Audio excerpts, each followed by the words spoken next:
calm as a Buddha or with wrinkled brow, cat's-pawed or flailed at by the feckless wind, the sea surrounds us. Turn now the inquiring eye to the land's rough edge, to the sea's margin, to the antiseptic, salt-tongued, smothering sea, for the sea's a link, the ship.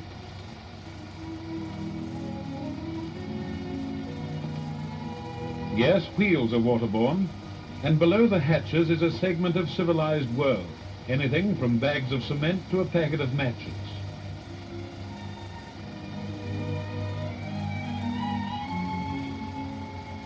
Let go, Bo.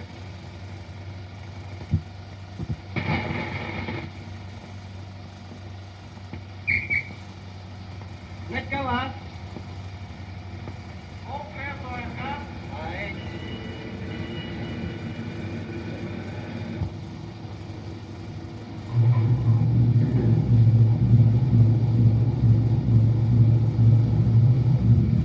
Seamen adjust their lives, cradled in steel, to the steady pulse of the ship, to curious hours of sleep, to the midnight trick at the wheel.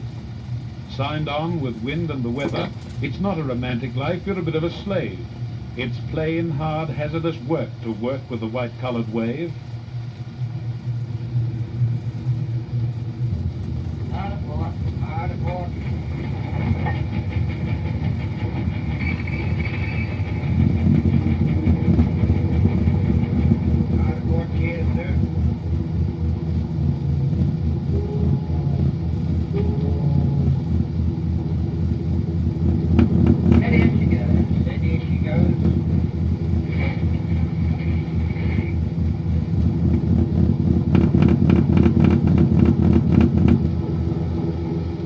Night-long light on the headland.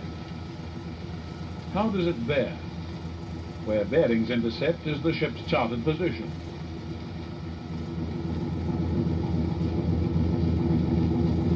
And now Pancado light, on the port quarter there. Line the ship's head on the magical floating car.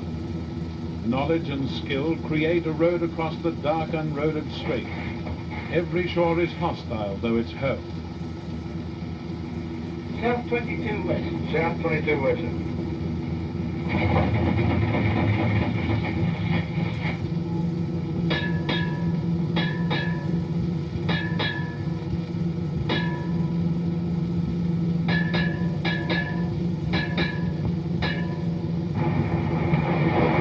Watch now the insensate sea as the round of the bows and the bilge and the hull lift light to a surge that could swallow us all with the lick of a wave. Yes, skipper. I'll put some extra matches on the deck cargo. Yes, Big Jacksonville looks like it's going to blow hard. I'll go there right away, skipper. Righto.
How are you doing, Cookie? Got some lovely grubs here. Yeah, sipping your custard and custard in your soup. What difference does it make? Get out of here. The watch below can take its oilskins off and change its clothes and lay a tablecloth. If ocean's hungry, so are sailors too. There's comfort in a plate of Irish stew. And all philosophy may lie in custard pudding or an apple pie. And more than in the ravenous sea, there's meaning in a cup of tea.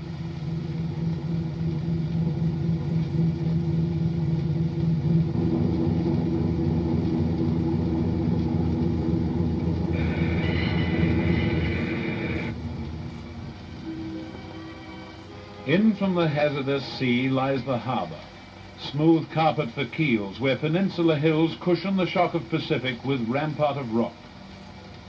Lyttelton harbour, and there are the wharves and the shipping, the produce of factory and farm in a tangle of rigging. The door to an island lies open to ships and the sea.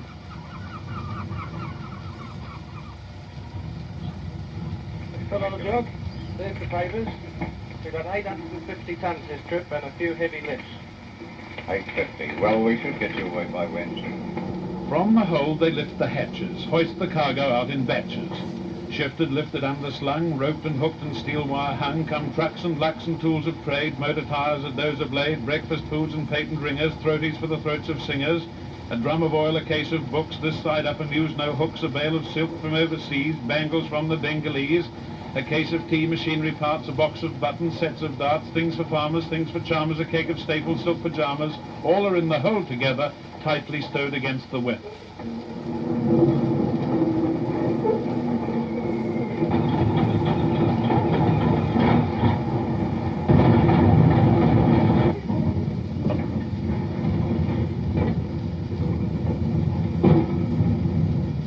Railed and baled and bundled and trundled, new cargo reaches the wharf. A ton of spuds, a crate of maddows, electric jugs and special haddows, sacks, flax, saddles for hacks, scenic prints for almanacs, nuts, bolts, woolen rugs, bags of barley, bathroom plugs, butchers, skewers, a stove or two, and malt for those who make home brew, a catalogue of general trading written into the bill of lading. It all goes into the hold together, tightly stowed against the wet.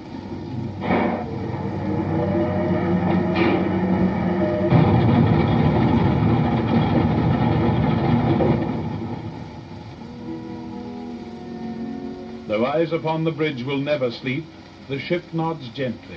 Time to spare. The chief can leave his engines, hearts, not dials, and seamen come off watch, find spare time occupation, things they do at home, as the brown coastline slips away abeam. Clouds, clothes are space hung, like the gull poised effortlessly on the sustaining air.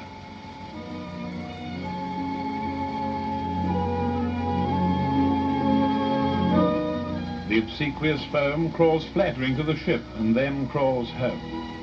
And the dark mountain dances on the blue.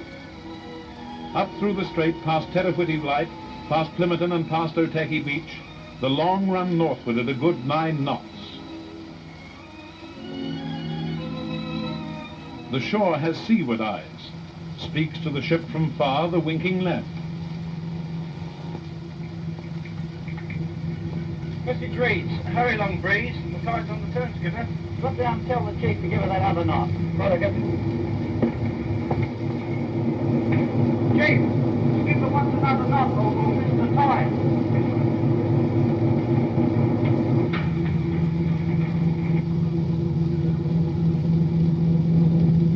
Starboard 30.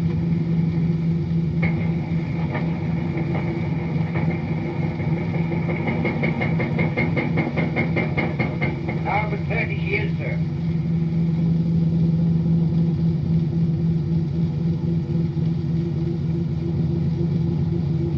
Steer for the beacon. Steer for the beacon.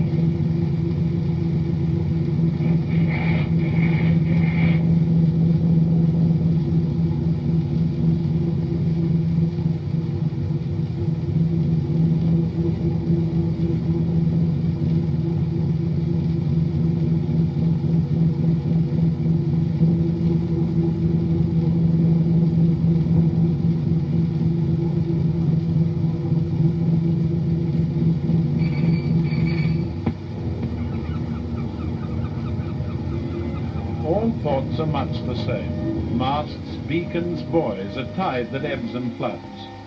On the wharves, the cranes that perch like birds, the railway wagons rolling in slow curves. But cargoes differ. Here goes ashore the cargo from the south, and comes aboard all that one flank of an island produces. And among it is wool, from the lush land, the bushland. Inboard it goes, this cargo coastwise bound, to load in other ships that follow the sunset west and away to London, Glasgow, Rotterdam or Brest. In carrying it, the coaster plays its part feeding the ships that feed the distant world.